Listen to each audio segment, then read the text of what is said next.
I, Beatrice 𝐁𝐞𝐿, do swear that the evidence I shall give before this committee on the matter under its consideration shall be the truth, the whole truth, and nothing but the truth. So help me God. Thank you. You may take your seat and sign to the oath.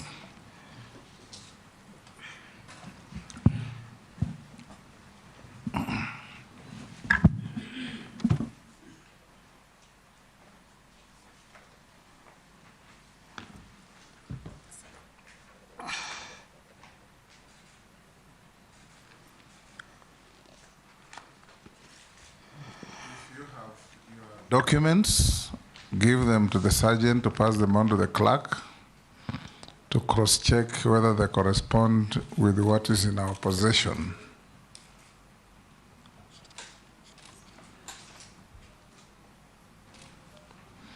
Having done that, I'll now invite the Deputy Speaker to be the first to ask you. Sorry. I'll invite you, Beatrice, to introduce yourself to the committee and to the country. People are watching. Tell us your name, your educational background, your work experience, and any key competencies that make you feel you are suitable for appointment to the office as Cabinet Secretary. In 5 minutes. Thank you, Mr. Speaker, sir. I'm called Beatrice 𝐁𝐿𝐿. That is my current marital name. Previously, I used to be called maiden name Beatrice 𝐁𝐞𝐚𝐿. Both are my names. First and foremost, I would like to really thank God the Almighty for speaking to the soul of our leadership to consider me in this appointment. And my thanks goes to His Excellency the President, Dr. William Ruto, for feeling it better for me to be the person appointed for this opportunity to serve this Kenya, if appointed. Currently, I'm married. I'm a mother of 3. Back to my personal status and education. And before that, I will speak how I was born. I'm born in Lokichar, Turkana South Sub-County, Turkana County, in a place called Kapese. Kapese is family known for the oil block, Block 10 BB. If you remember the Talo exploration thing, that is the area where I was born. By the late parents, mom and dad, may their soul rest in eternal peace. Thereafter, I went to Lokchari Mixed Primary School. After finishing my class 8, I was called in St. Joseph's Chepterit Girls High School in Kapsabet, Nandi County. I started Form 1 up to Form 3. Reaching Form 3, by then when we were called, there was special allocation for girls who would join provincial school or national school within the county in terms of the needy ones. I was privileged to be one of those who are considered when I was called at Chepterit Girls High School, Kapsabet. So I enjoyed the privilege of being supported by that fund up to Form 3. I don't know what really happened. When we were now reporting Form 4, it was too unfortunate that we were told the fund has come to an end for political reasons. By then, being a student could not even tell what it is to be political in disconnecting your future. So that is what happened. A number of us were affected. Number of students that were supported in the alliance schools, big schools, national schools were affected. So what finally happened was I sat home. I stayed home for 9 months, and it was simply because I had no way out. Because even as we were in school primary, we were using the school feeding program to support ourselves. Because that is when I had a school feeding program, I always know what it means to be fed to go to school, or to go to school in order to get food. Now along the way, you get advantage of getting to school, or even to learn. So after that, I felt like I can't wait anymore. I had to register myself privately in Kitale High School, one of the schools in Kitale, just to finish. So after finishing, I had shortly to join Oxfam as a food relief monitor, just to make ends meet. I only did that for 1 year. And then thereafter, I decided to go to 𝐀𝐬𝐤𝐿 Social Development Training Institute, where I did my certificate. And all this was because the government institutions were less in Turkana. There were more of churches, institutions, and non-government organizations. So any training you would go realigning with the opportunity around the place. And the opportunity was to serve either in a church institution or to serve in an organization that is an NGO. So after that, I had to get a job. After the training of the certificate, I had to be employed with AMREF. That other experience, I'll not speak about it. Okay, thereafter, I went to Catholic University of Eastern Africa. I graduated. And then thereafter, I had to do my master's degree in governance and ethics. It is at graduation level. I have finished theory. I have cleared, only that I'm waiting to graduate. Now, on the side of experience, I worked as a relief food monitor with Oxfam. After my training with 𝐀𝐬𝐤𝐿 Development Training Institute, I joined AMREF Research Kenya, AMREF Kenya that is, that a program that was dealing with livestock and eye dirt disease.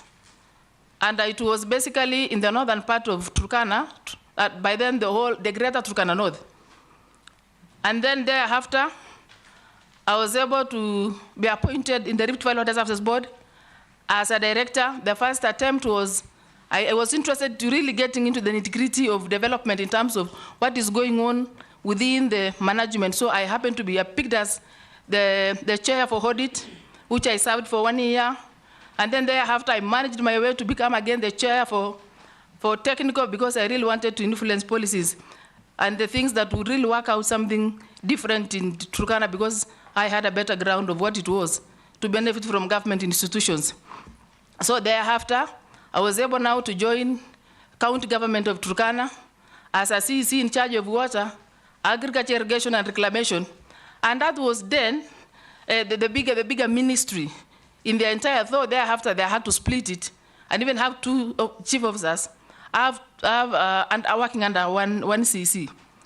So thereafter, I now became free to, after that I became free to listen more on political happenings of the country. So I was I was in ODM, so I was following things around the party. Up to this moment, that is what I can say. Thank you, Beatrice. I'll now invite the Deputy Speaker to ask you the first question. Thank you, Mrs. Moi. Kenya's arid and semi-arid lands have suffered documented historical marginalization. Currently, there's a lot of attention on climate change and climate resilience, and therefore, the docket to which you're nominated, the East African Community, and ASAL region and regional development, is actually at the center of this. If approved, what is your vision in respect to this historical marginalization of those areas, and how will you help steer that vision of ensuring that there is climate resilience and more speedier development in those regions? Thank you. Go ahead. Thank you, Deputy Speaker, Madam.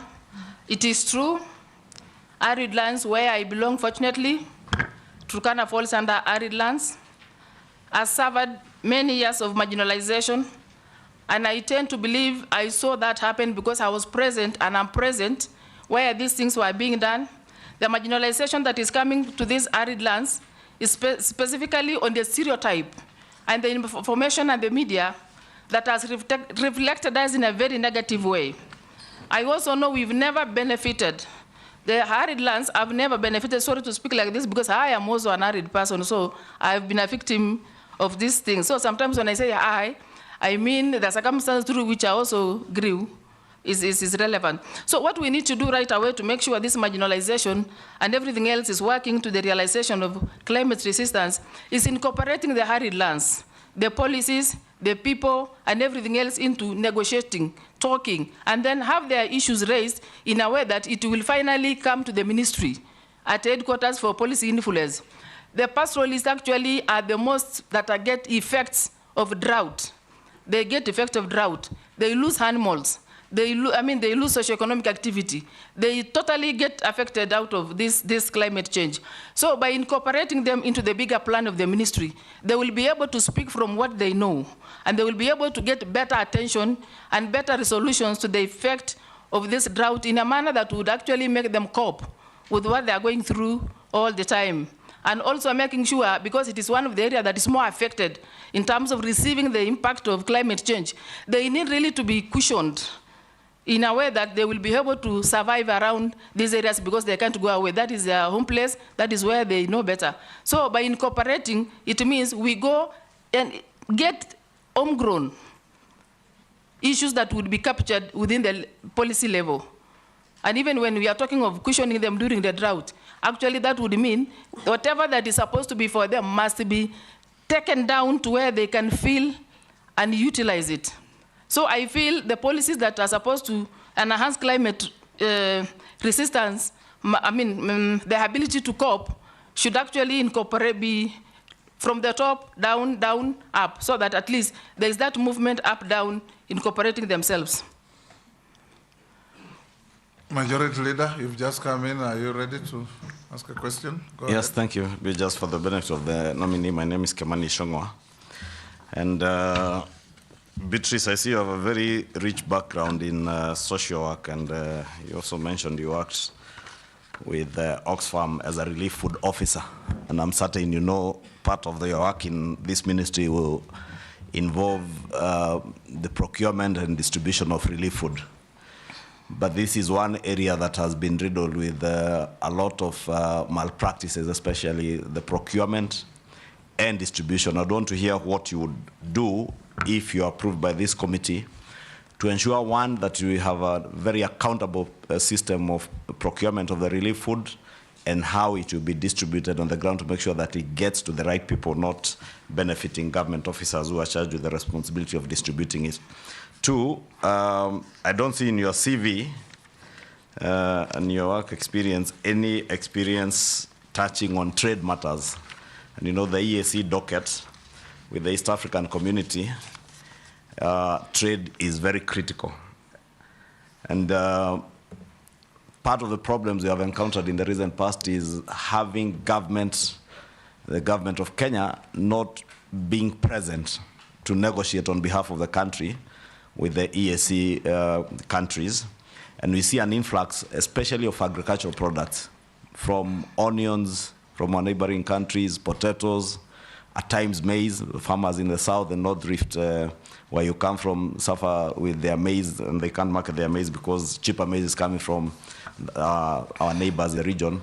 What specific measures will you put in place to make sure that you negotiate for Kenya so that properly at the EAC to get exemptions on the tariff barriers that are there to make sure that our farmers are protected?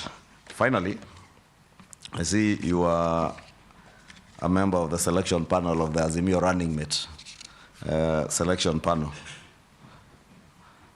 That, and I'm asking this question because it would have a bearing on your decision-making abilities and capability. Do you think you made the right decision in your running mate decision in Azimio? Thank you. Go ahead. Thank you, Mheshimiwa Majority Leader, Mr. Kimani. Now, on procurement on relief foods, actually the procurement process does not really have to be specific to the relief food. Procurement processes under finance are very clear, they are well stipulated, and the procedures must be followed in the sense that if a particular government, a particular institution would want to feed the people, and you've decided on a particular product to take to the people, what you do is you just advertise as it's been. You do all those procedures up to where you award the tender to distribute. And now, after that, by the trickle down and up effect that we are saying, let's incorporate the communities down and then influence what happens here, originating from them. What we will do, we will produce a list of the potential beneficiaries or those ones that need to be helped or to be cushioned from the drought. Then those ones, lists, that informs those that will benefit.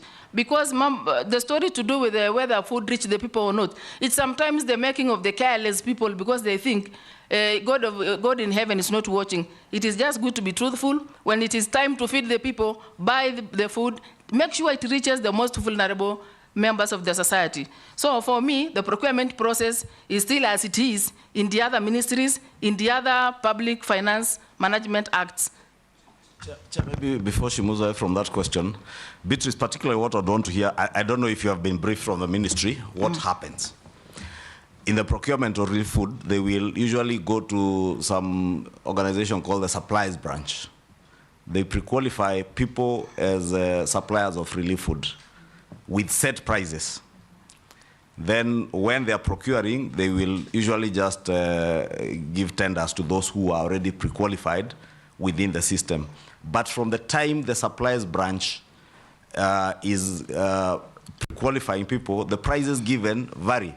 For instance, a bag of maize or beans a year ago or 9 months ago may not be the price today. What I want to hear in terms of getting value for money for the people of Kenya, will we continue with the same old system through supplies branch, or will you come in with new thinking to make sure that the procurement process is very transparent? You are able to match with the market prices, because there's no reason buying a bag of maize for 6,000 shillings or when the current market price is 4,000 shillings, simply because the people who are pre-qualified by the supplies branch were pre-qualified at a time when the prices were 6,000. That's what I would want to hear. What new innovation, what new thinking are you bringing to the ministry? Thank you, Mheshimiwa Kimani. My understanding is... So address them through the chair. Through the chair? Yes. Through the speaker? Yes. Sir. Okay, I get you. Now, I think what we need to do is, of course, there are malpractices that people have gotten used to. And having been a relief monitor, the process are very clear, just like the way you would procure. Of course, there is pre-qualification. But again, value for money should be informed by the market prices, such that you don't bring people that escalate or put the prices up for other value, yet the market price does not go along with it. I think if I'll be approved by this committee, I'll make sure I'll be myself present in terms of, if this is the pre-qualification, what is the market price, so that we get value for money. Mm-hmm.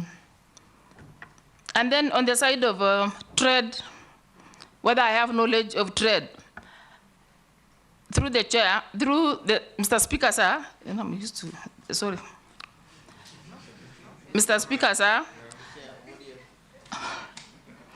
I would want to say that maybe the issue of trade is not really captured in my CV, but I can assure you I'm from Turkana, where we ourselves trade with the community from Sudan, which is part of the state member of AU's EAC. And we've also traded with a community from Uganda, which is also a member state of EAC. So when it comes to trade, there are two ways of doing it. One, there's that one of barter trade, where you are like commodity, I exchange for other commodities. There are also where monetary currency is involved. So, but sometimes, even as we speak of procurement being having variance in prices, I still believe even in the trade, the commodities that are brought, we must also study, because this commodity is not centralized in a place. It is all agricultural, sorry? Nominee. Yes, Speaker. You didn't get his question. Okay. East African community, like all other regional trade blocks, trade is governed by rules. It's not about getting a bag of maize and cross to Sudan and come back with a cow, or vice versa. It is a trade regime that is complex, dealing with customs, movement of goods, who produces what, who sells what. And when the East African community countries come together, they formulate rules that govern how we trade with each other to give advantage to everybody. So his question is, your CV doesn't have anything to do with that kind of regime. if you are find favor with the committee and get this office, how are you going to handle East African affairs, knowing, and this has come up before, that Kenya is a poor negotiator at the table of trade with its partners, that we have that history. What are you going to do to improve our bargaining chip at the table of trade negotiations? That is the question that the majority leader was asking you. Thank you, Mr. Speaker. I will answer that. Anything that is falling under... Speaker, probably even just to put it in layman's terms. For instance, between us and our neighboring country, Tanzania, there are onions that come from there. The people of 𝐁𝐞𝐿 and 𝐁𝐞𝐚𝐿 are growing onions. But because of the EAC common markets, we don't levy duties on products coming from, no taxes are paid on products coming from Tanzania. We also take our products, like you are saying, you take your products to Sudan without paying duty. They bring their products without paying duty. But we need to protect our onion farmer in 𝐁𝐶𝐞𝐿 and in 𝐁𝐞𝐚. And why we have failed as a country is because we don't negotiate properly at the EAC Council of Ministers to protect our farmers. Because it's possible to exempt and say, for this particular product, our country is disadvantaged and we need to levy duty so that what is coming from Tanzania becomes more expensive to protect our local farmers. It is that, what I wanted to know is, what would you do now to negotiate better? Do you have the appropriate negotiation skills to go and negotiate for Kenya? Through the Speaker, actually what is happening normally when the two parties that are supposed to be enjoying their own sovereignty are involved, what you do, you really have to have the skill of communicating, negotiating, consulting, so that at least you come to an agreement on give and take. Because I personally feel there's nothing impossible when the willing hearts sit. And of course, we already know so much of what is happening in the world has come out of negotiation, consulting, reviewing. So if I happen to be appointed to this docket, that will be my work. I will make sure the partners, my equals in those countries, are able to agree. We can share the report because I know we are beginning from somewhere. We are not starting from a plain ground. Actually, we will have the concept of what may have happened, and then we discuss based on that to do give and take so that our own customers, our own, because of course, when a product comes cheap, it is good to their customers, but bad to the producer who is doing the same locally. So what we need to do is, we need a situation where the producer does not take advantage of the consumer, and the consumer as well do not suffer, but again are able to accommodate and get these products at a price of give and take. And for Kenya, definitely being a Kenyan representative at that time, if that time come to pass, then it will be my role to get into the trade, negotiate with those people, agree, of course, as consulting also with our own farmers on something that we will put on the table as they put theirs. So we agree finally on what the policy that would govern that free trade without disadvantaging any part of the country.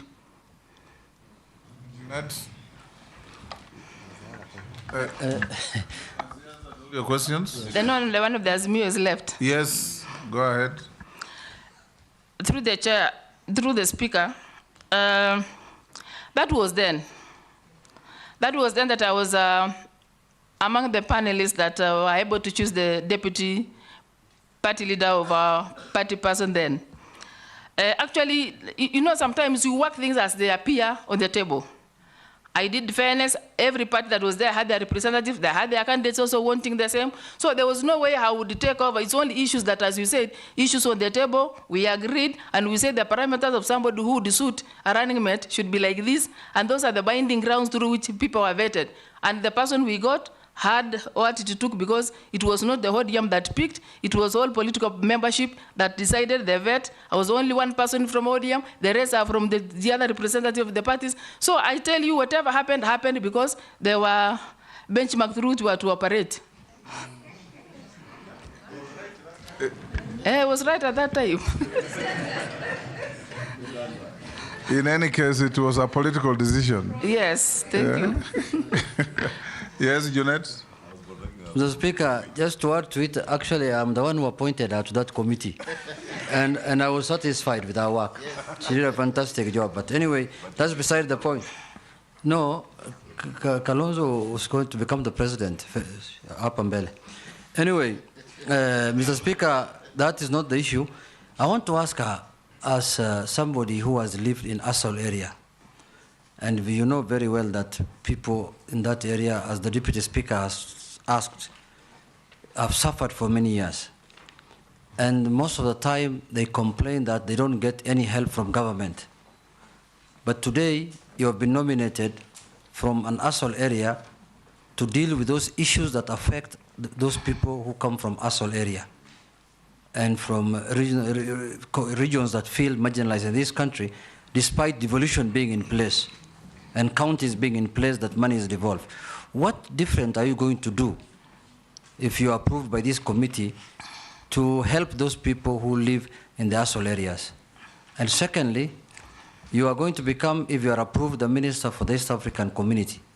And you can see the community is growing. It used to be 6 in number. I think now they are 8 or something. DRC has joined. Somalia has joined. How are you going to harness the potential in that community, which now has close to 500 million people in terms of numbers? How will that be, helpful to you if you are approved as a minister by this committee? Thank you very much. Through the Speaker. Go ahead. Being an ASAL person, and who grew in a ASAL, I tend to believe I have what it takes through my own personal experience and through what I was seeing people do in that area. Pastoralists are good people. Pastoralists, if recognized, if they are made to understand things and then you are there to explain. Pastoralists are good people. They can adopt new initiatives when sensitized. If created an awareness, they can implement things that would be implemented elsewhere. So what I mean by me being there, I'll make sure they're involved in all these things that would improve their lives. Actually, I will be speaking from a point of information on what has been going on. As a pastoralist, I will be better placed to use my experience and my upbringing to make sure these communities actually get what they deserve without being traumatized the way they used to be. The information that is in circulation has never favored them. It is full of stereotyping. It is just too negative. Poor publicity and very negative publicity. When I'll be on board, I will make sure the right information is given, the right analysis is given, so that their lives is going to be improved. At least be sure their own will be on board. And the information and anything that they would want to have will be truly from my personal life, personal experience. So be assured that one will be well done. Now, on the side of the growing economy of East Africa community, just as it is always written in the world of economy, you need numbers to grow the economy. You need a population that would do production. You need, again, a population that would consume what is produced. So if we grow and grow more, that will be to the advantage of the community, because we will have many targets around, they will have many supplies, we will have the mode of trade will really be up to it, because the people that will be producing and the people consuming and the people trading across each member state will be a good population that will grow economy in terms of value. Thank you, Beatrice. Now we'll take batches of 2, 2, 2, or 3. Then you answer. I'll start with Naisula. One question. Thank you, Speaker. I want to know from the nominee, in case you're approved by this committee and the National Assembly, how you will walk the tight balance between protecting the interests of our country while at the same time taking care of the interests of the community. There are allegations and misconceptions or conceptions that, Kenya and other countries in the community compete, like Tanzania, DRC, Somalia, on other interests. So how will you walk that tight balance between the interest countries and the community's interest? The last question is on issue of relief food. Is it sustainable that in 2024 we are still talking about food, relief food and tendering processes in the areas, the ASAL areas?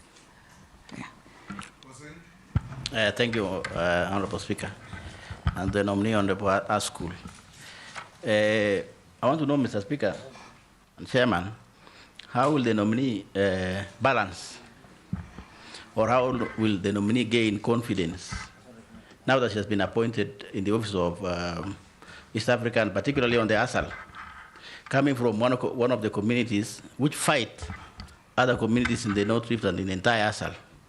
I want to know how she will gain confidence, because now many people are watching, and of course she knows the Bokosa, the Turkanas, are perennial and God-given enemies, and also the Samburus and the Turkanas. God does not give enemies. That is what we believe, Honorable That's Speaker. not a statement. Maybe you will change our thinking, but that is our thinking. So, Honorable Speaker, the nominee is being watched by the ASAL communities a lot. How will she address that issue of the conflict in the ASAL for them to gain confidence from her? Number two, the regional development agencies. These regional agencies, Honorable Speaker, there's been a thinking that these regional agencies are doing what counties are supposed to be doing. They should have actually disappeared and or work for counties. Now that they work in national government, and perhaps now, and in this case, should Parliament approve her, they will work under her. She comes from the counties that believe that these agencies should work for counties. What is her opinion, Honorable Speaker, on these regional agencies? Yes, nominee, we'll take Gikaria, or you'll rest a bit. Okay, answer those two. Thank you. Through the Speaker. And relax, don't be tense. Don't be... I'm okay, Mr. Yes, Speaker. just relax. I'm okay. And answer the questions as they come.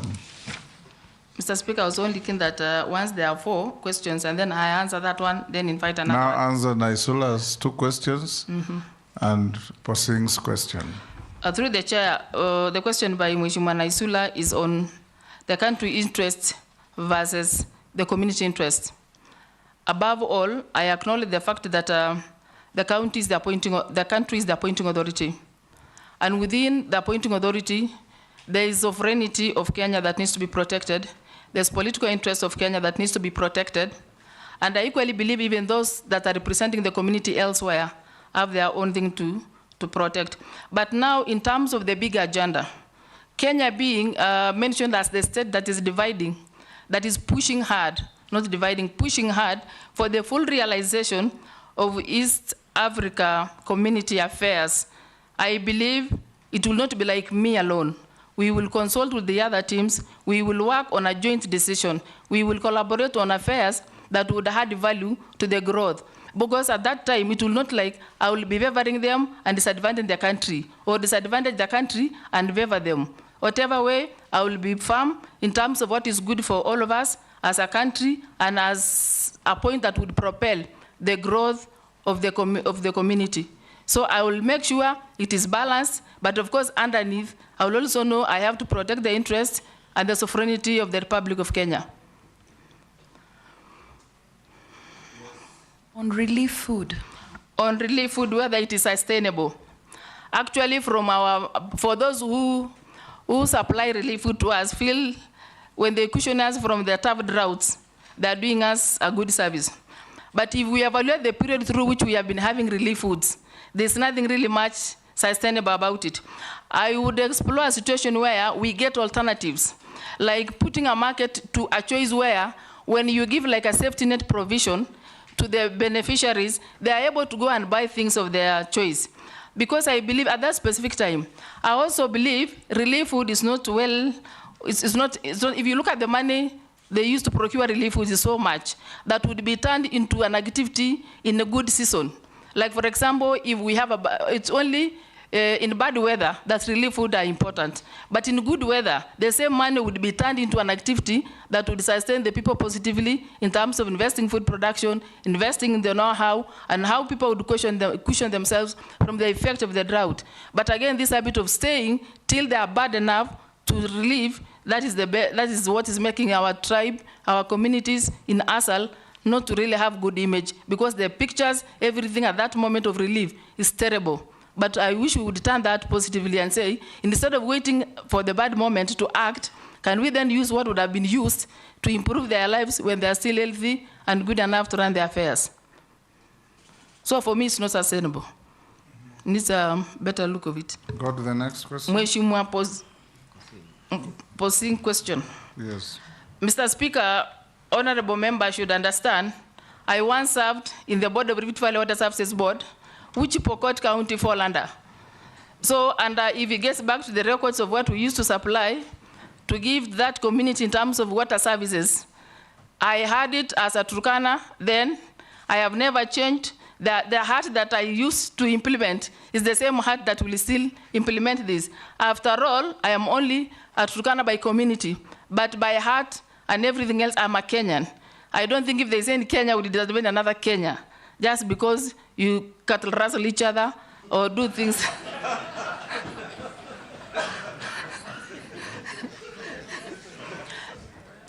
Point 2, on regional development agencies. My take of this is the regional development agencies have mandate that they had before devolution. But in the event that some of their functions are overlapping with counties, I would want a situation where we will look at what exactly are the regional development authorities doing as a role, vis-a-vis what counties are implementing. Because being a regional development agency, for example, let me use one that is in my place and my Mheshimiwa Posing's place, called KVDA. KVDA crosses 3 counties or 4. In this regional development, we always believe the project that will be implemented cuts across those counties. So that means if we talk of what people had proposed that the devolved function should be handed over to the county, in a situation where one project is cutting across 3 counties, which county in particular do you devolve this function to? So it will be difficult to have one project divided into 3 counties because the project they may have had before is cutting across several counties. So for me, even if a function is devolved, what we better do is let's make sure the bigger projects are done within the regions and the smaller projects be done in the county. In the event that the project implemented is cutting across 3 counties, the best for the region is, because I don't believe they will be doing smaller projects, region projects should be big enough to guarantee the region name called by them. So I think what we need to do is, if it is cutting across counties, then it is the representative of those counties that should be incorporated in the management of the region. That is my take. Other than saying, let's keep over everything and make sure it goes down. We also have to look at the capacities of counties. What counties can do, we'll allow them to do. What they can't do, we then, because that the devolved function does not really make a county different from national, because they are still under the central government, they are still under the regional government. At least at the end of the day, we need to regulate the policies, framework through which they will be operating. And for me, regions should be there to undertake big works, and if they do small works, then they better devolve. But if they are going for big projects that are cutting across counties, that incorporate other development activities beyond in a big way, then we need to maintain them, and in the event that there is need for counties to be involved, then let the representation of county be in the policy level of that regional thing. So that is what I would say. Can I make a follow-up question? That does not forfeit my opportunity to ask my question. Nominee, I hear you speak passionately about regional development and that they should go ahead. But you see, there is a framework in law. The counties are formed by the Constitution, and then you have the Regional Development Act, which sets out these regional developments. It is regulated by law. So it is not that your position to say you will allow them to go to do you think there is need to amend the statutes so that we align the operations to the Constitution? Probably that will now give us an idea of how you'll operate if appointed. Do you think there is need for a review, amendment, or even removing the law completely so that you allow the Constitution to succeed because it is the mother law of the land? Through the speaker, sir, I never said I drop, because as we speak, I'm only here to seek the favor of this committee to be appointed. So I cannot go ahead and say it should be removed. I'm here to get that affirmation. My concern is the issue of devolved functions and duplication of services. But having come from a particular background of being a county government staff, I know capacities within counties on what they can comfortably handle and what they cannot handle in terms of the expertise involved, the magnitude of the projects that we may want to realize in regional agencies.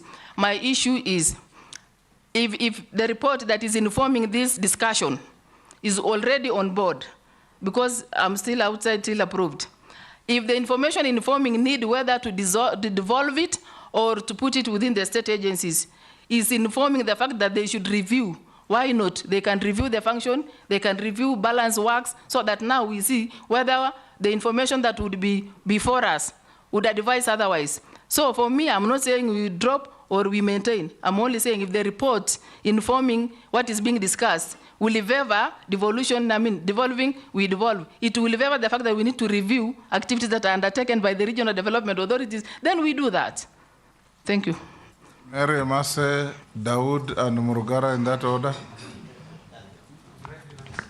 Thank you, through the speaker. Nominee, I want to hear your thoughts on the current East African Community funding mechanism, considering the fact that there are challenges already with the existing funding policy. We have partner states that are not honoring their obligation of remittances. So what alternative funding mechanisms would you be looking at if affirmed to this position? Thank you, Mr. Speaker, sir. To the nominee, Madam Beatrice, I believe you have heard of the Equalization Fund, which was in Article 204 of the Constitution. Since establishment of the Equalization Fund, I believe it is about 14 billion, which has been allocated but has not been disbursed. Recently, in the last parliament, the law was changed from the areas which it was being disbursed to. Now it is going to locations and not counties, as was previously the case. My question to you would be, do you think it was the right decision that it goes to locations, or would you suggest that it goes back to the way it was? Because there is talk that it will not serve the purpose what it was meant for. So what do you think about it?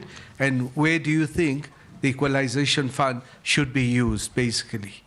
Is it in the water, electricity, roads, health facilities, or where do you think it should be used? Thank you, Mr. Speaker. Thank you. Thank you very much, Mr. Speaker. And nominee, we see more ways to be caught unawares as a government by whether the disasters that we experience in the country, like droughts, or even when with blessings from God, including heavy rains and floods. The net effect of both of them is lamentations that we are crying to the world out there to come and help us because we were not ready for this. If we harnessed the rains properly, we would actually possibly ameliorate the effects of droughts drastically. What are you likely to do as the Cabinet Secretary in charge of ASAL as regards all these rains that we experience, which possibly we don't make use of, followed by lengthy droughts where we lose almost everything we own? What policies are you likely to put in place to ensure that there is a balance between the two? Go ahead and answer those three. Through the chair, on Honorable Mary's question on AU funding, and some of the state members not remitting what they had agreed within the memorandum of partner states.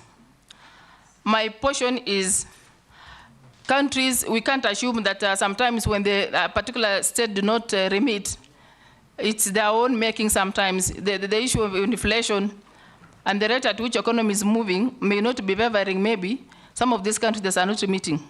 Or even the countries that are remitting does not really tell that the economy around them is doing fine in terms of complying with what they had agreed. My portion of it is it then possible within the framework of what to be implemented to make sure we look at the alternative ways of fundraising? so that like, or we as a member state of East Africa community, explore to benchmark from institutions that have done similar services, like African Union, so that we get to know which approaches are they using to sustain themselves so that we can benchmark. And then what happens is we also need to talk to the member states to make sure once they agree and comply with what has been agreed, they better follow it and implement to the most effect of it. So for me, if a state is not complying by remitting what was meant to be remitted, then it is upon the negotiating team that would be there through East Africa Legislative or through the Council of Ministers at the East Africa Community to engage that country and see why are they not remitting. Because the moment they refuse or they fail to remit what is supposed to be remitted, that probably would mean now the slowing down of activities that would have benefited from the funding. So I think there is need to look for alternative funding. There's also need to look to benchmark on the units that have applied a similar principle and see how we can learn and how to capture some of the things they may have followed and then to sustain themselves, like for example, the African Union approach as a benchmarking unit.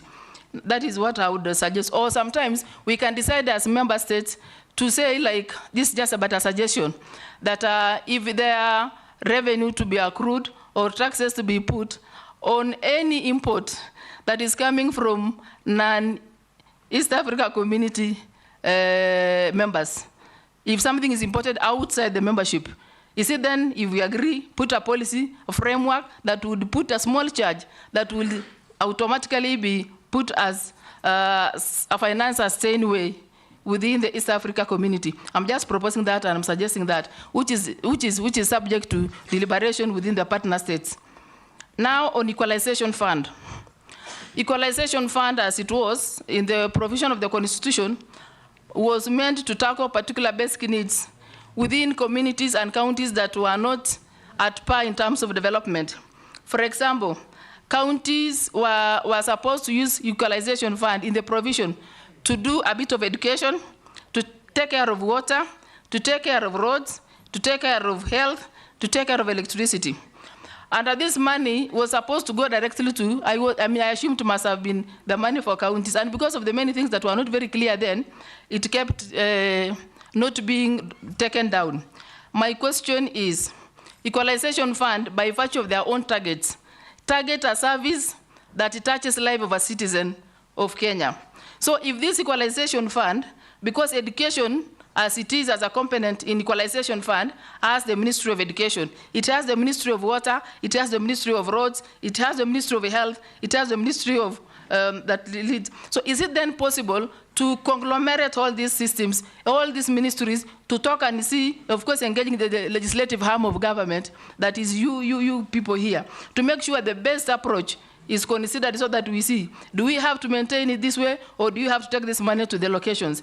And for me, because it is still a debate, we need to incorporate all the ministries that touch, that their own activity touch on equalization fund.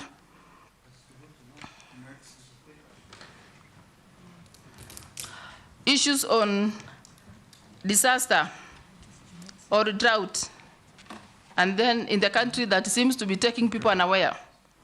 Actually, in my view, I feel people are not serious when it comes to handling of disasters and droughts, because I believe there are institutions in this republic that give early warning reports. NDMA gives early warning reports on the potential and the likely effect of the climate and the effects of droughts, all those things. If we would only utilize the report in early enough within the context of early warning to make sure the best is planned before, the best is prepared before the thing strikes us. But in the event that drought has come, the opposite of drought has always happened in Kenya. Like there's a season for drought, and again there's a season for floods. I wish we would get down and discuss when we have plenty, the runoffs, the water that find their way to the lakes, that find their way to the oceans, then capture before it gets spoiled. Because as it goes down the rivers, it is fresh.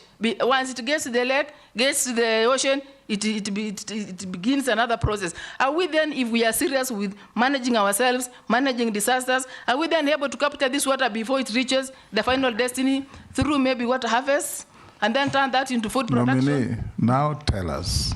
Forget about we. Oh. You have been nominated, and if you find favor, you will become the CS. When you sit in that office, it is not we now. It is you, the CS. What will you do so that those extremes don't become a constant nightmare for our country? Mr. Speaker, the reason why... When there is drought, we die. When there is rain, we die. Mr. Speaker, we need to utilize the water in this. But the reason why I use we is because I will not work alone. There are departments under which we will work together. There are technocrats that will bring their expertise into this. For the sake of this presentation, allow me to use we, meaning now the entire system that is supposed to intercept in reducing drought effects and those disasters in this community. I think what we need to do is, if I'm appointed or approved by this committee, I will be able to look at the measures that are sustainable and how to do water harvest instead of just leaving it go downstreams. The other thing is alternative means of survival. Like if you utilize a report of early warning, that would mean now we will prepare our people to caution themselves from the hard effects that may come through maybe sensitization or making them grow alternative livelihoods so that we don't wait thousands of cows to go down and then bring relief food, so that again we work around what they know to perfect the system and to caution them from the bigger effects. So for me and my team, and that's why I was using we, allow us to work around modality that incorporates all partners in this, to talk about it and come up with a solution. And that will be my work, to make sure we mobilize all partners that deal with the disaster, drought effects, to put their brains together and come up with projects that would reduce the effect without necessarily having Kenyans to lose lives. Thank you. Owen, Robert, and Mule, in that order. Thank you, Speaker. Speaker, I would like to ask the following question to the nominee that I'll talk about the East African community, Honorable Speaker. The East African community, we have a chair. I don't know whether you know who the chair is, the current one. And what is the protocol that is used for electing the chairman of the East African community? The protocol. The second one is you will be, if appointed, you'll be our top diplomat within the East African community, apart from the Foreign Affairs Minister, but you'll be our top East African diplomat. And you know we have the Political Federation Protocol. As it is right now, there are a lot of tensions among member states, where Uganda and Rwanda regarding border issues. You have Kenya and Uganda on the Migingo, which is also another border issue. You have the M23 rebels in DRC Congo that is pulling in Rwanda. You have the Kenya-Somalia territorial water dispute that has gone up to the highest court of the world. And then you have internal conflicts between Burundi and Rwanda. Based on this, do you think East Africa is likely to achieve a political federation? And do you have knowledge of the political federation protocol on the East African community, and how far are we in that protocol to getting a political federation? And lastly, Honorable Speaker, I've checked your educational background. I realize a gap. You start from a trade test to a certificate, then there's a gap, then you have a degree, then you have a master's. So how did you obtain a degree without a linking diploma? Thank you, Chair. Thank you, Mr. Speaker. Madam Nominee, while answering Honorable Mary's question on alternative funding, I heard you mention that you would be proposing taxes so that they can be able to be used to support the community. And be careful. Kenyans are very uncomfortable with any mention of additional taxes. I have two issues. One is the Ministry of EAC is an important ministry, because I think what part of the protocol is that every one of the partner states has to have that ministry as a standalone ministry. Although Kenya, we have connected it also with ASALs. How do you believe Kenya benefits or continues to benefit from being in the East African community, noting that sometimes some of the trade agreements are not in our favor? So I'd like a clear answer on that one. And secondly, this is basically coming from the public since we started vetting. And you have served as in the Rift Valley Water Service Board as a director from 2008 to 2012. You also were a CEC in Turkana County government from 2013 to 2016. More or less, you have actually been working for the public and earning your pay from taxpayers. Now, the thing that public has been helping us to do in vetting is the issue of net worth, and they have been very, very particular. You've noticed all the headlines. Every time we have vetting, the main issue of concern is the value or the net worth of the individuals that we have been vetting. I've gone through your CV. You are saying you have a net worth of 100 million. I would like you to probably just to allay the fears of the public so that they don't think that you got this from Turkana County when you worked as CEC, to just tell us how did you acquire it? Because every time we have mention of money, people think that is all stolen money. So you need to explain to them how you acquired this money and that you've been paying your taxes appropriately, so that we can put this matter to rest. And you're doing this because of all the other candidates that have come before us who never got this question. Thank you, Mr. Chairman. Thank you, Mr. Speaker. Welcome, nominee. A quick one is that East Africa community has a common market protocol of free movement of labor. And you know very well, in this country we have a huge batch of youth who are seeking for employment. What measures are you going to put in place to ensure that this free movement of labor does not come to disadvantage our youth within the country, that is Kenya? And secondly, as you are joining this ministry, if you are approved, I want to hear your mind on the East African Development Bank, whereby it is a bank run by the state partners, and sometimes as legislators, we have been not able to get clarity on the investment in this bank, the loan portfolio in this bank, and the capital investment of this bank within Kenya. Leave the other states, within Kenya, because you'll be representing Kenya when it comes to that. And last, we are aware that the leadership of this bank has been embroiled on mischief of leadership. Will you be able to come clearly and firm that you will be able to stand with Kenyans to clear this mischief? Thank you. And answer those three: Owen Bayer, Robert Mbui, and Stephen Mole. Through Mr. Speaker, the issue of who is the current chair for East Africa Community, I have read it is His Excellency, the President for Southern Sudan, Salva Kiir. And I think the arrangements of choosing is basically interpresidential arrangements internal. So I may not really have details of it, but I wouldn't mind searching over it, because I was not anticipating a situation where I would get into the finer details. On the side of the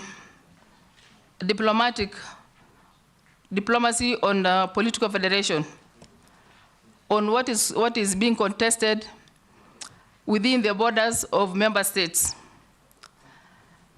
Actually, the issue is having what I started with by saying, every country has their own sovereignty and their political interests. the agenda to maintain the political federation here is at least the member states having the policies through legislative arm of East Africa legislation or assembly to come up with law that will give every state member an opportunity to implement what has been agreed for the good of the community. I know it is sometimes hard, but again, mediating, consulting, talking to them and their member states and all the key partners that add value to the political federation, be it within the countries of the member states or not. They need to talk to each other, they need to embrace, they need to be facilitated for the full realization. So for me, partnership, networking is very critical in enhancing the political federation. I know sometimes they would slow things simply because one decision arrived at may not be the decision that would be fast-tracked to be implemented.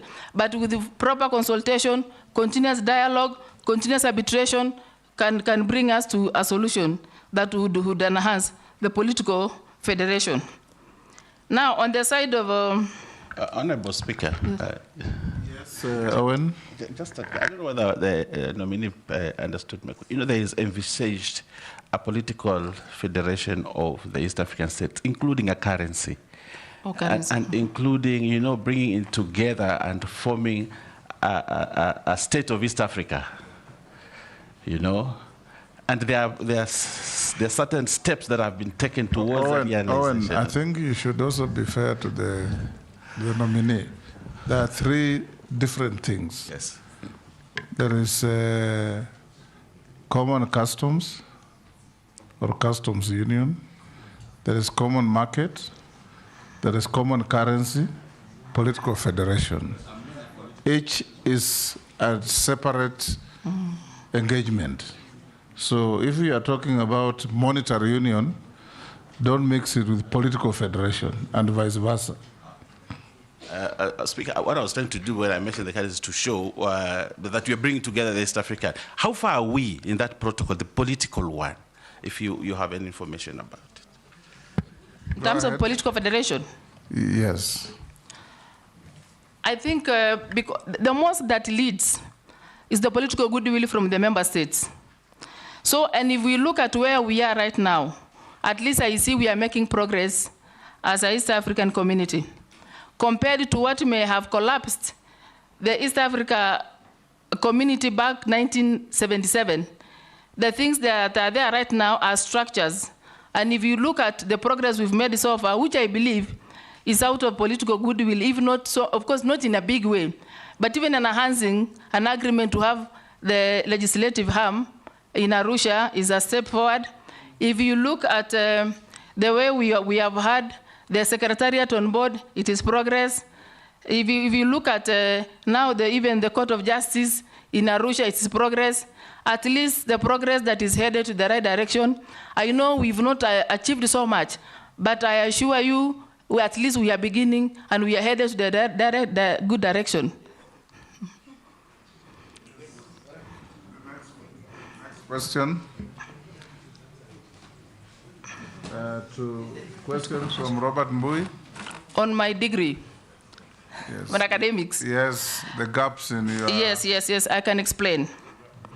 Actually, what happened is I took a course in certificate in a place called 𝐁𝐞𝐚𝐿 Social Development Training Institute that was examined by Kenya National Examination Council.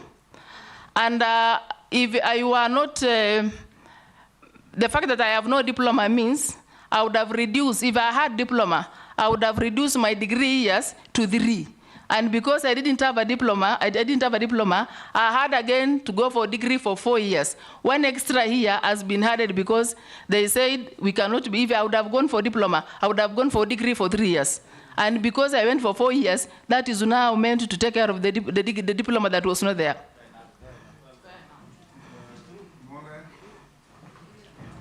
Stop cheering the nominee.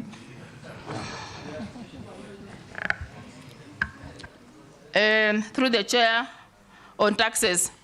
Actually, I know it is very sensitive right now in the Republic of Kenya to talk about taxes. Kenyans will come on you, and they will come for you. What I mean here is I was seeing an alternative way of sustaining the development and the activities within the East Africa community.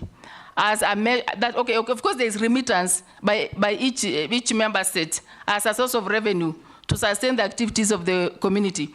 But again, I also said, in the situation where now some member states are not complying by paying, remitting, that would mean there is a gap in terms of activities to be implemented. And by virtue of that gap, I gave a window. I said, even if I never said, okay, the tax that would, I said a small tax, of course now assuming it is going to be agreed upon because one proposal cannot be implemented by one state. Even if you give a proposal of tax and then it goes before member states and they say no, it will still not pass. But I was looking at a way of making alternative source of funding for for East Africa community as a proposal. But that doesn't mean it's going to be taken as it is because I'm only proposing as one member if appointed. It will still be discussed by the others. If they will find it appropriate, it will be adopted. If they will not find it appropriate, it will not get anywhere. So that one was the reason why I was just suggesting need, without really looking at the tax, the need for alternative source of funding. The other, through the chair, the other question is the ministry importance in, sorry, come up again, sir. The importance of Kenya being in the community. Oh. Through the speaker, I feel Kenya is among the states that started spearheading the need to have East Africa community on board. The benefits are when you are a lead in a particular federation that seems to be big enough, one, it gives a country an image, positive image of wanting to grow itself and wanting to grow the neighborhood and wishing the neighborhood well in terms of economic, in terms of trade, in terms of the currency, in terms of the language, that is togetherness and the sense of belonging. That is positive in itself.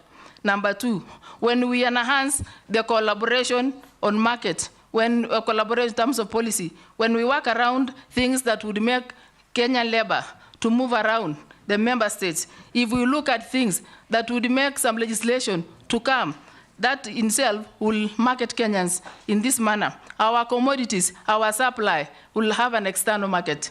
Again, our technocrats that are not well absorbed in the country and they can get an exit of getting to these countries through their membership to be employed. Even the constraints that they undergo in terms of licenses to work, those documents, by virtue of being a Kenyan, and Kenya is a member state of East Africa community, that will give leverage to that Kenyan to just walk around the continent, the membership states, and get employed, look for a job. I mean, Kenya will benefit. Yes, the question of, pardon? Your net worth. The question of net worth. Oh, my net worth. Through the speaker, I want to take you back to who I am. I am from a pastoral community that is still rich in culture. There is nothing about me, if you read that word properly. It is not mine. There is nothing under my name. But because the culture allows us to live in the manner we live, in terms of communal life, family life, that worthiness is not cash. It is the property we have. As I said, I'm married. My husband has worked in several places. He's been outside the country for 17 years. So I am telling you, this has nothing, even if you were to revisit when they were gotten, it has nothing to do with county government. It has nothing to do with, this is the efforts and the humanitarian salary of somebody. So it is a family worth. Family worth, and you know, by virtue of being from that area, family worth is equally a community worth. Because when you have to support the neighborhood, you have to support your other relatives, you have to support. So basically, that well is not mine. It is our net. Our net worth. Go ahead. Go to Mule. The question by Honorable Mule. Is that on common market protocol? Yes, it is on the common market protocol based on the free movement of labor. And the second one was regarding the East African Development Bank. on the investment of this bank within the East African community, and particularly how Kenya has benefited on this bank being one of the shareholders of the East African community, and the leadership of that bank, and the assets the bank owns, because we know the bank is based in Uganda. How do we benefit, and how much have we benefited from this institution, Kenya being one of the majority shareholders?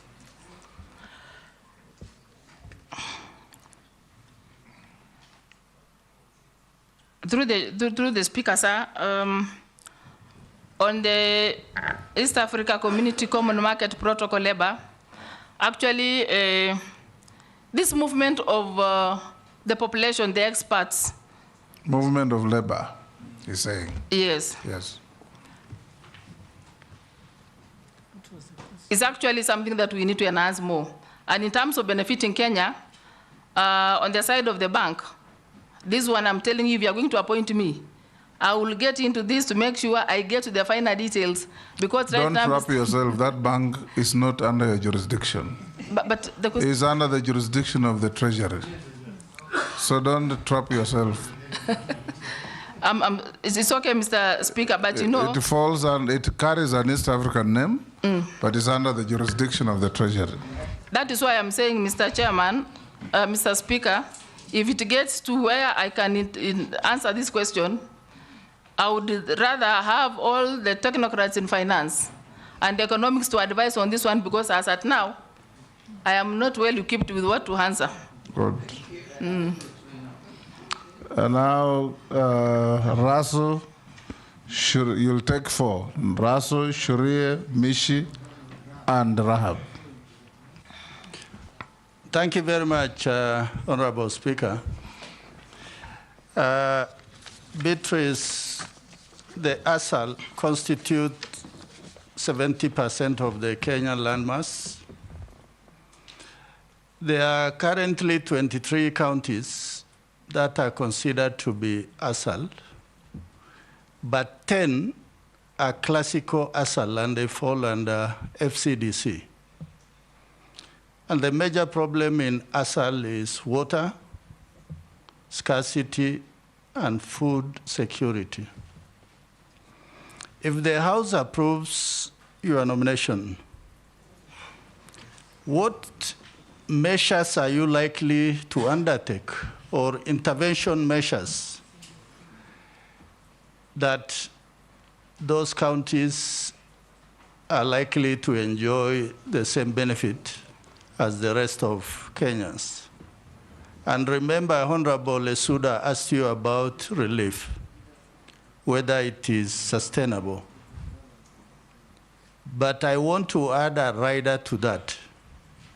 Should those Kenyans who live in ASAL be perennially accustomed or tied to relief food, or there must be something that the government, both at the county level and the national level, should do to ensure that those people are safe, whether there is flood or there is drought?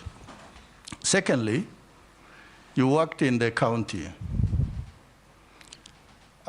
Those of us sitting in the National Assembly, we feel that whereas the counties in the urban or fairly developed areas are doing extremely well with devolution, the counties in the ASAL are not doing as much. Tell us what is any success story, maybe you can tell us from Turkana, or if there are problems, what are these problems that these counties are still tied in the past? Thank you, Honorable Speaker. Yes, Shuria. Thank you, Honorable Speaker. Honorable Speaker, I just have 2 questions for the nominee. I think one you somehow mentioned it, but I just want to ask. The East African community is built on 4 pillars. Would you be able to mention them? And my question number 2, the ministry that you've been appointed for has always been reactive to natural disasters like floods or drought. What measures would you put in place to make the ministry proactive rather than reactive on natural disasters? I thank you, Honorable Speaker. Thank you, Honorable Chairman. Honorable Chairman, my question to our nominee. I've known Beatrice Askell in the women movement, advocating for the rights of women. But away from the rights of women, I want to take you to the youth movements and the rights of youth, knowing that it is over 60% of the East African population are youth, and that is under 30 years. Most of the time they've been complaining of isolation, marginalization, and not being included in decision-making processes. Now, in case you are approved, what strategy are you going to use to engage youth in regional development? How will you ensure their voices are included in East Africa program on job creation and skill development?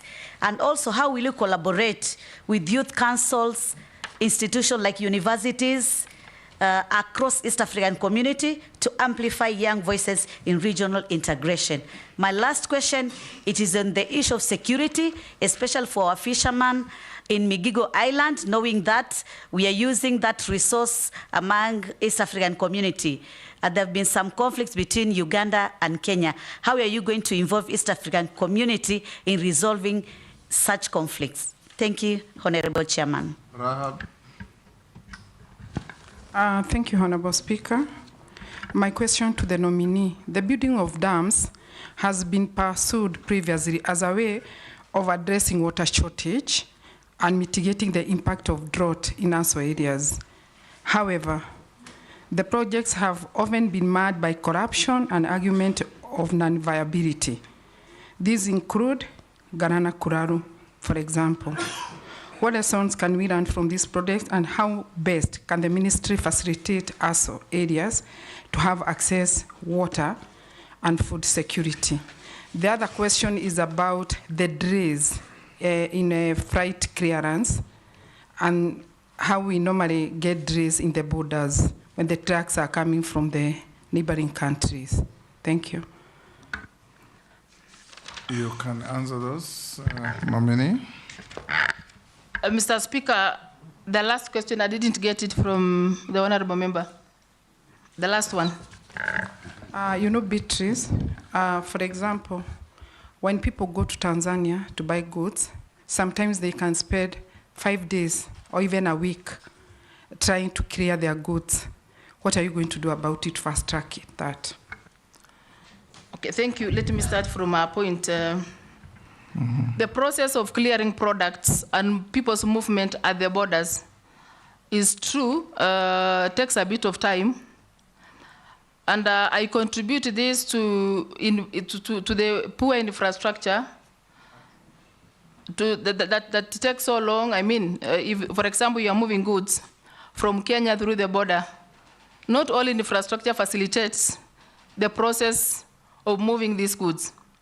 And I also see a situation where we have the challenge of corruption along the way, which must also need to be dealt with to reduce people pushing others to pay for what they would not have paid. And thirdly, I also feel like we need to put an IT kind of a digitalized system that would fast track the movement of goods and people from one place to the other. And that would fast track, because once the system is made that way, it is faster than where sometimes you find at the border, you go more manual. You wait one track to be done, a lot of paperwork involved. But if you digitalize these systems, it will fast track the processes of movement of goods. And then on the side of the dams, true, there are issues around the dams that were meant to be done, the ones you've quoted, and the water system not being in place this far. Actually, what I would suggest is when there is a need and the spirit of seeing development in a country for the sake of realizing needs of the people being attended to, actually it is prudent for an individual to make sure what you've advertised actually has begun, and once allocation is put, it must be started. And if the whole project is multi-billion, I would advise where you go the first way. You take this phase first. Once that phase is complete, you go to another phase. At least by doing that, you will get value for money per phase. than where you put one project and maybe in the course of the many phases being started, the likelihood of others being affected, and yet maybe you may have released all the money. For me, I think we need to be truthful to the process of procurement. We need to be truthful to the process of value for money. We need to be truthful to the realization of complete projects so that at the end of the day, the issues of Kenya are attended, the suffering of Kenyans is reduced.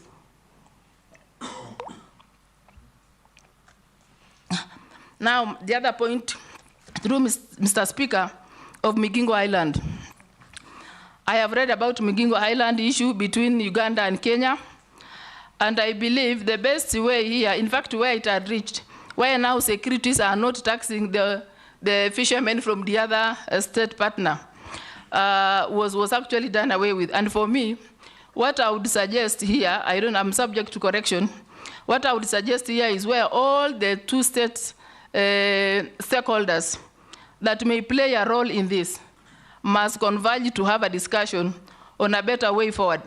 And to some extent, I would suggest that we have a legislative arm and we also have Court of Justice in Tanzania, where they would take the lead role in mediating this issue between Kenya and Uganda, and also getting other non-interested parties, non-partisan, also come to arbitrate, so that at least at the end of the day, resolution is found and no citizens suffer.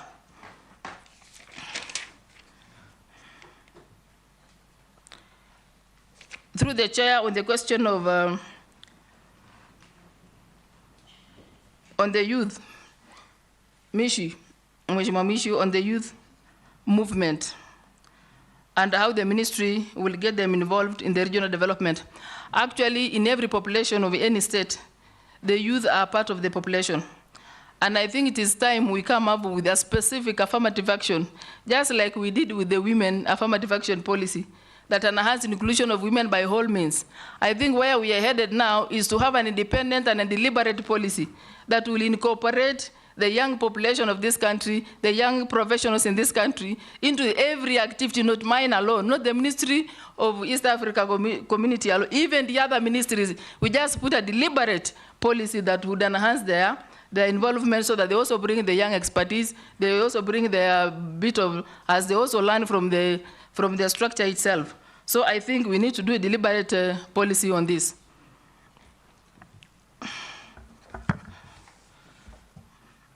On the side of the pillars, there is, of course, there is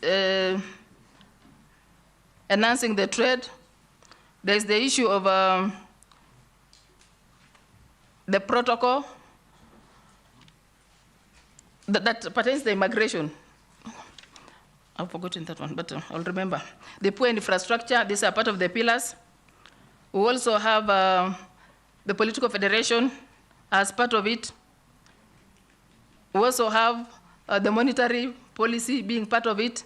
So these are the pillars that are supposed, and the trade and the market actually, as part of the pillars that need to be enhanced. And of course, there's also the issue of the language, where now people will move freely and communicate a language that will facilitate the fast tracking of what is supposed to be put to enhance the full realization of East Africa community.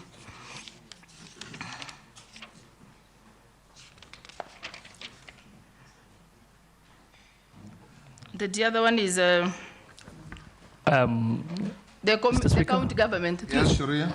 I think she did well. She did 50%, which is good. The political federation and monetary. The other two are the customs union and the common market. Yes. Just to guide her. Okay, thank you. Thank you, Honorable Speaker.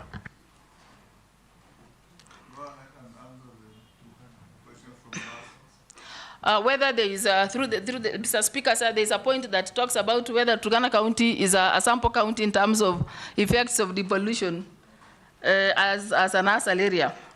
Actually, I can speak here comfortably that for us, the Turkana community, devolution was like our independence. In as far as the rest of the areas were talking of their independence, 1963, I'm telling you the independence of Turkana County started in 2013.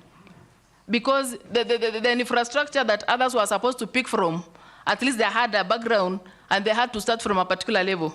In Turkana County, in water, in health, in education, in security, all those basic needs of a human being.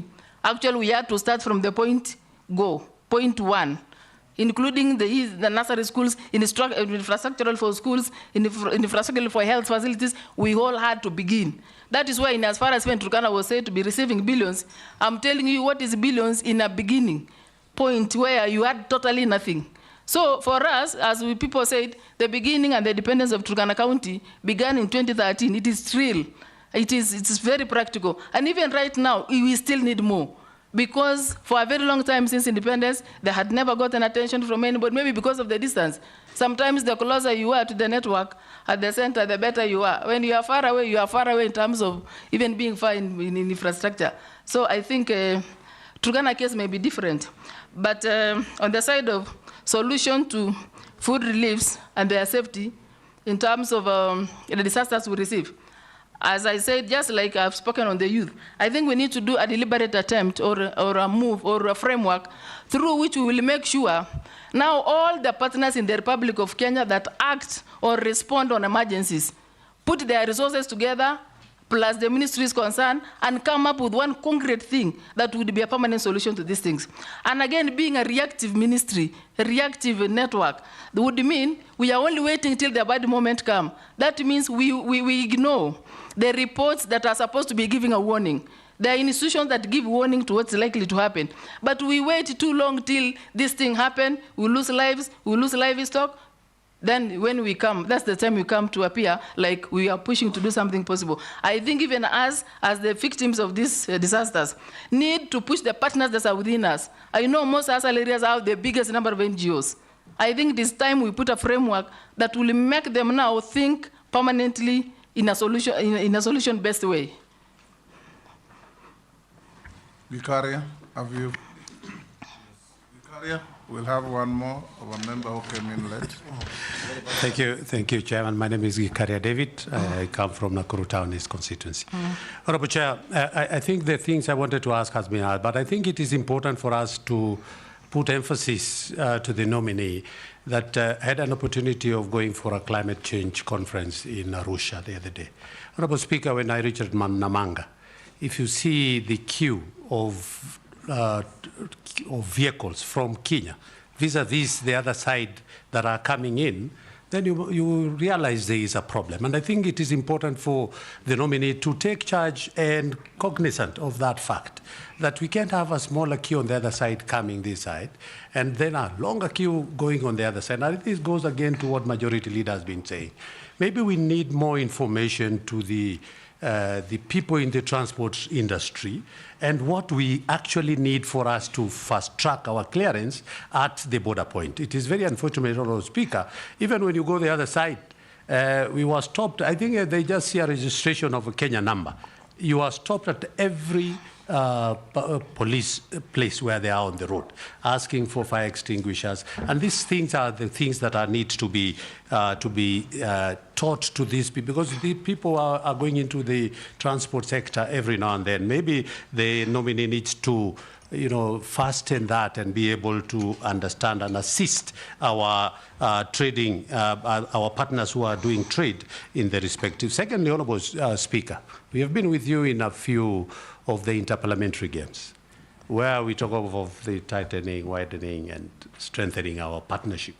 But it's only about sports and we go. And nothing much between interaction between the East African community on some very important issues that affect us. Of course, maybe it could be, it is important also maybe to have some session where members of parliament can sit together and exchange ideas on how to do trade, on how, and we had in the football section, Honourable Chair, is where we were talking about what the president, actually that is what is happening. The president has been insisting on this technical subject trainees graduation and the effect that it is having in Uganda. And I think that is what we need to push more as a community for us to be able to, and including, Honourable Chair, the Gen Zs has reminded us to remember our national anthem. They're saying if we can be able to say our national anthem, all the three stanzas. And when I went to look at that, it speaks volume. The anthem for East African Community anthem again is you ask a important. question or making a speech? I'm just a comment. Thank you. Yes, Mary. It's a slight addition. Honorable Nominee, I think the issue of queuing of vehicles along our border is a very serious one. If you go to Busia border or Malaba, and sometimes there's a queue all the way to Bungoma, and it is causing Not to a lot. Bungoma, to Tarbo. To Tarbo, even to 65 Tarbo. kilometers of And it has caused a lot of disaster. Yes.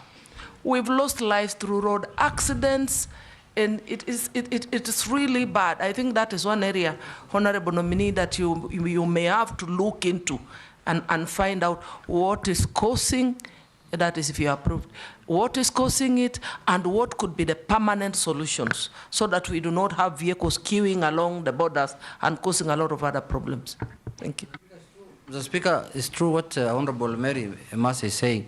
Big problem that keep vehicles queuing kilometers and kilometers in both Malaba and Busia. But I saw the other day somewhere that Busia County had put up a very big, they're building a very big yard near the border there to park the vehicles. But anyway, I agree with her, this is a problem. But Nominee, well, if you get there, building a huge parking for trucks is not a solution. True. We are talking of movement of goods and services to improve trade. Now, if you go and park your truck at the border for 3 days, is that a solution? It isn't. Because every time that truck stays there for 2 days, 3 days, is a loss to the economy. So go ahead and answer that. What Gikari has asked you before. Thank you, Mr. Speaker. I think... Mr. Speaker, there is also this project that was done in the borders of one border stop, where one stop border solution posts, where both countries are supposed to have people in one place so that fastens the movement of goods and people. I don't know why it's not functioning. You have to Namanga and Malaba. Okay. Yes. No, even Hispania in Migori. Yes. The Speaker is one. Okay.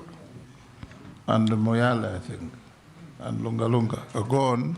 Through Mr. Speaker, I feel I've also been part of this challenge myself some time back, where a truck can take a whole week to be cleared. But now, at least now that it is becoming to our realization as an assembly, I think we need all of us to put our brains together and put all the ministries concerned into need to fast track the process of moving goods and services within this border, within the shortest time possible.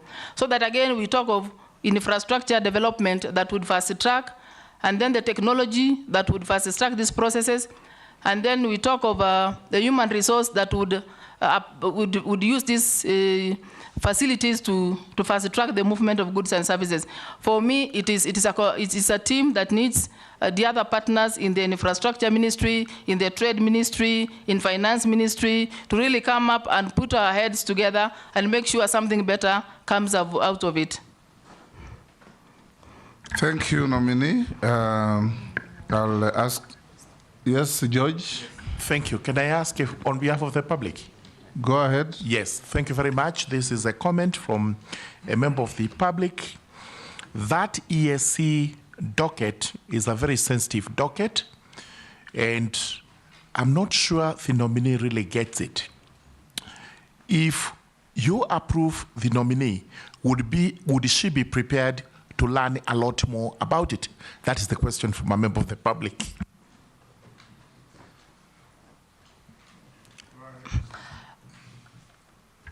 Through Mr. Speaker, actually where I'm coming from, as at now, or as of now, I have been, since the time of appointment, I was able to only have 4 days to prepare myself, grasp all about the ministry as an external person. As soon as I'm going to be approved by this committee, trust you me, that tell whoever has written that, I have what it takes. I'm from a community that has faced so many issues and have always gotten a solution to them. So as soon as I'm on board, I'll do my best I'm young enough in terms of the energy to implement, to move, to learn, to share the experience, to get advice where I need be, to engage the technical people, to get me done this, in this. So I trust you, me, it is well. To assure that person he is in safe place, he's in safe hands. Nominee, yes, Russell? Thank you, Mr. Speaker. Just a quick one. Somebody is asking if the House nominates you, I mean, it confirms your nomination, you'll be handling East Africa and the ASAL. What their fear is, one is likely to suffer, because these are two dockets back to back. Will you just confirm to them that that will not happen? Thank you, Honorable Speaker.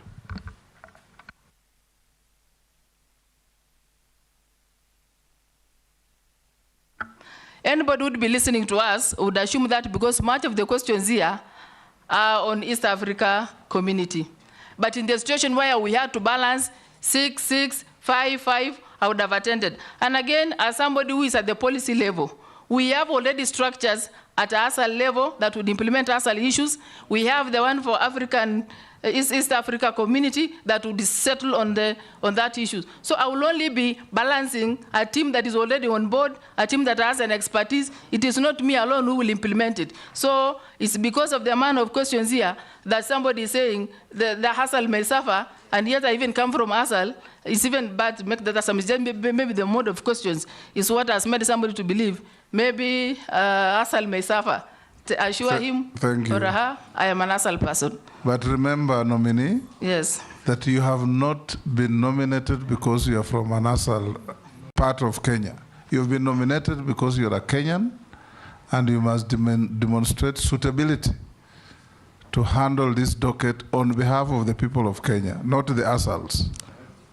Okay? True, Mr. Speaker, I was only answering because they said ASAL may suffer, so I was assuring the person that it's okay. Now, there are some issues from the public before I come to one or two questions.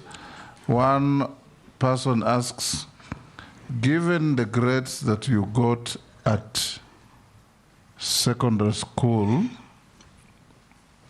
how did you end up studying for a degree? I answered it. Yes, I'm just reading to you what the public is asking. Okay? The second one is, given the recent suspension of Uganda's milk products from entering the Kenyan market due to disputes over quality and standards, what legislative amendments or policies would you advocate to resolve such trade barriers and strengthen economic ties within the East Africa? Part of this falls within the trade docket, but you can answer. The second one, with the increased security concerns along the Kenya-Somalia border, particularly with the resurgence of Al-Shabaab activities, how do you leverage existing legislation like the National Security Council Act and propose new laws to enhance security collaboration among East African countries while ensuring free movement of people and goods? The next one, the disparities in economic development between Kenya and some EAC member states, such as Burundi and South Sudan, are significant. Would you propose any legislative measures to ensure equitable distribution of resources from shared regional projects such as those stipulated under the EAC protocol on the establishment of the East African Monetary Union, where there are many? Answer those first. Thank you, Mr. Speaker. I feel the issues that are raised here does not only apply to my ministry, if appointed, it also applies to other ministries. Like if you speak of milk, milk is under food production. It's also under livestock. It cuts across trade. It's also part of finance. So once we are on board, if appointed, or if approved by this committee, those are the issues that we will engage all our technocrats in agriculture, in finance, and any other relevant department to come up with a concrete policy and a framework that would guide. And the same applies to security that is there in Somalia. The Ministry of Defense will be involved. The Ministry of Internal Affairs will be involved. So all those stakeholders will be part of the solution to that.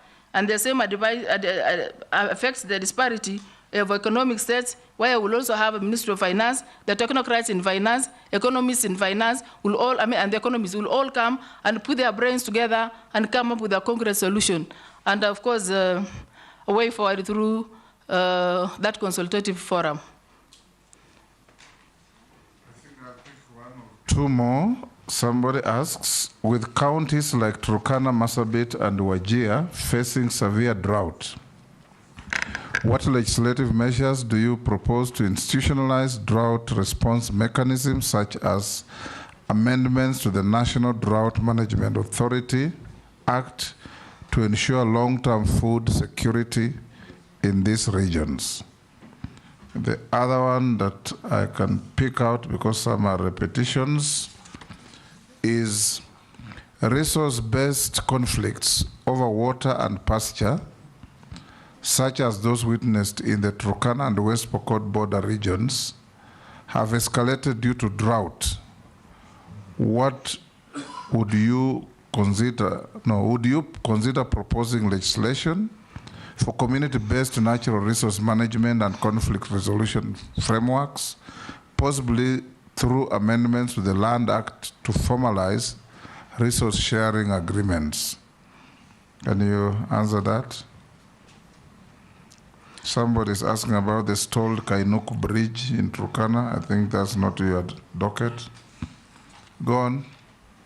Thank you, Mr. Speaker.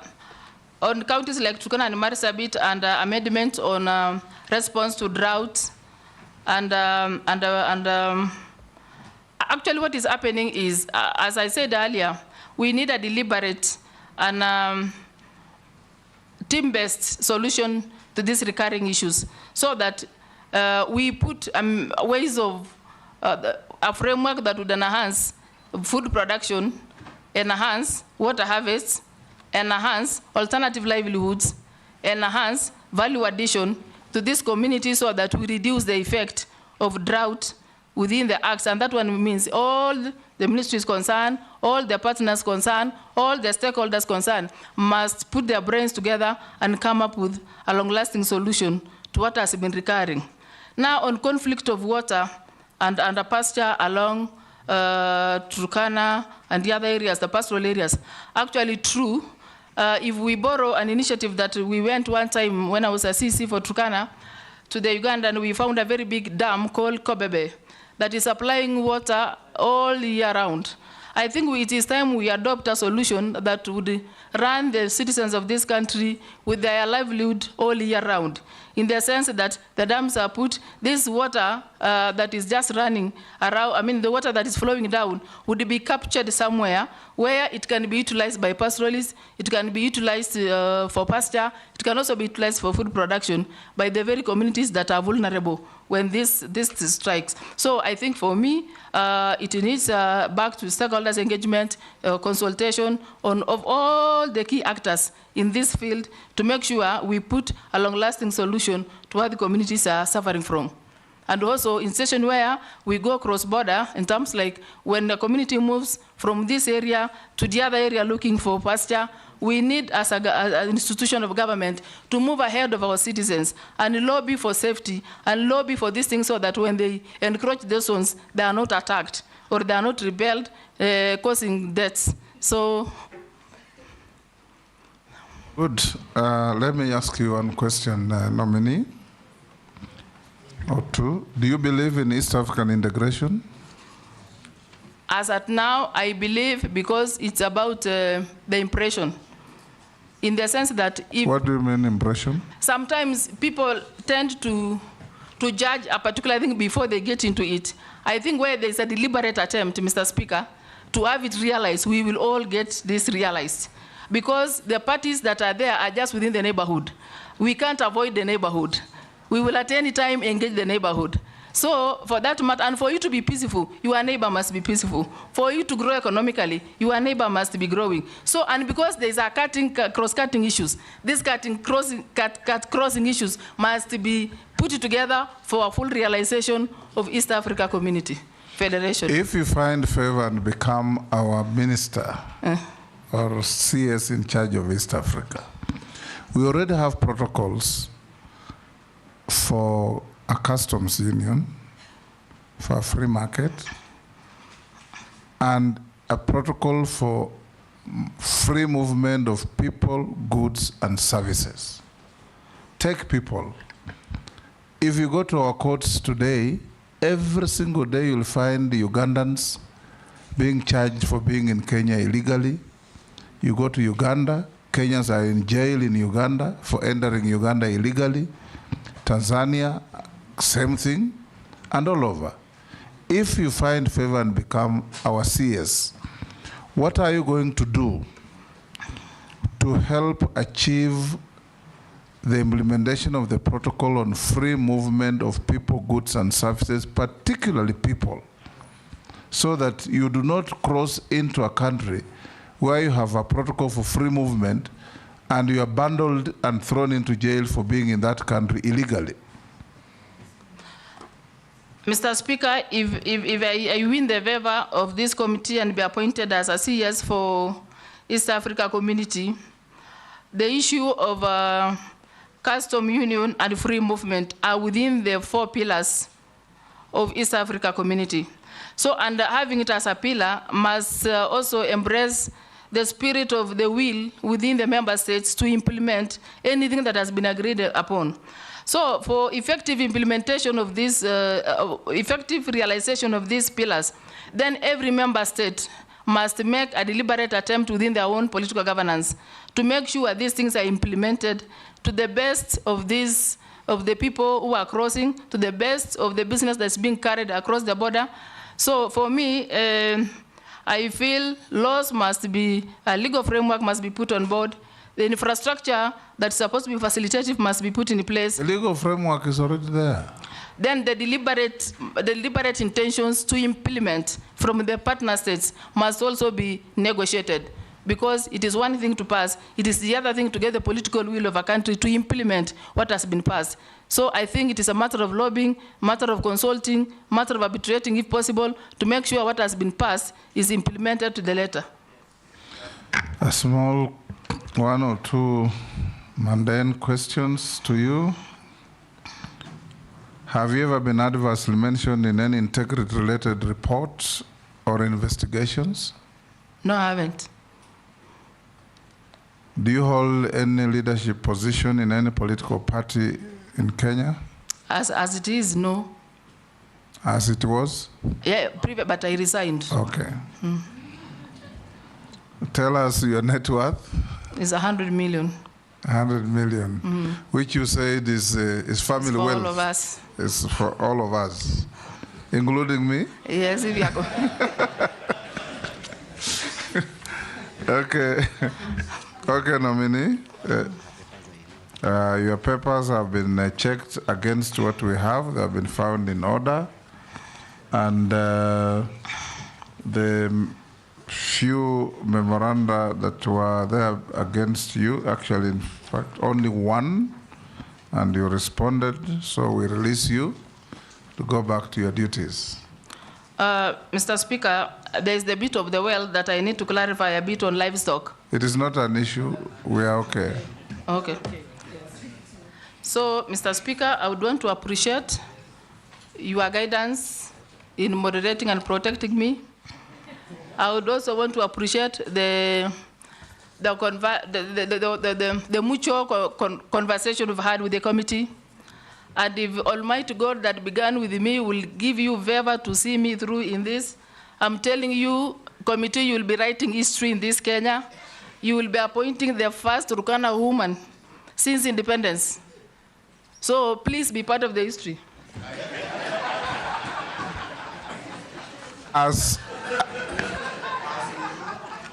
As we look forward to the possibility of writing that history, I want to constantly encourage you.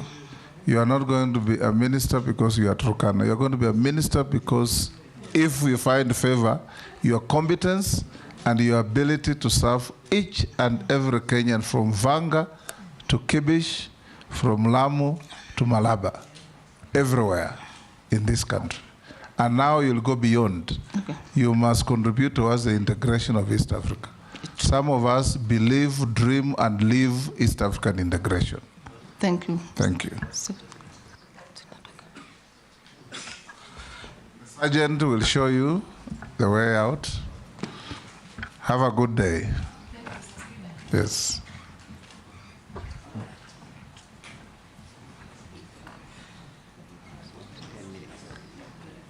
Members, you have saved 10 minutes, and that is the time that you'll have for your short break as they rearrange the room, and you agreed to go and have something out there. So let's go and do that.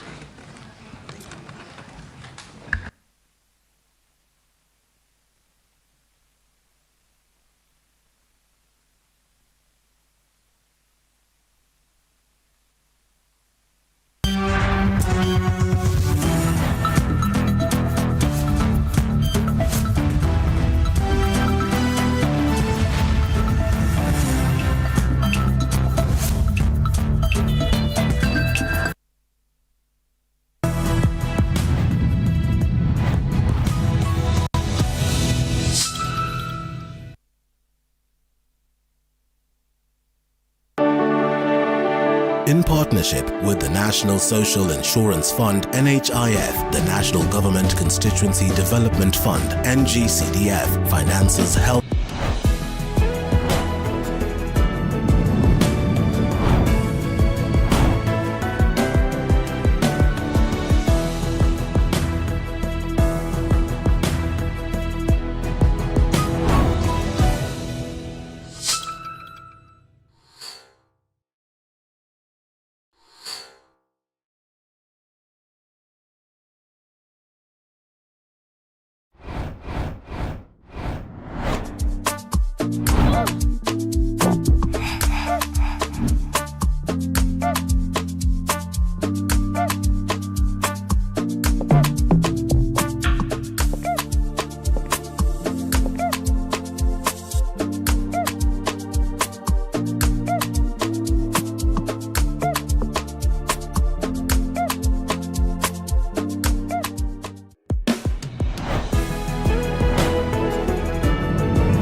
Hey there friends, welcome to Kids on the Block, where fun and imagination come alive.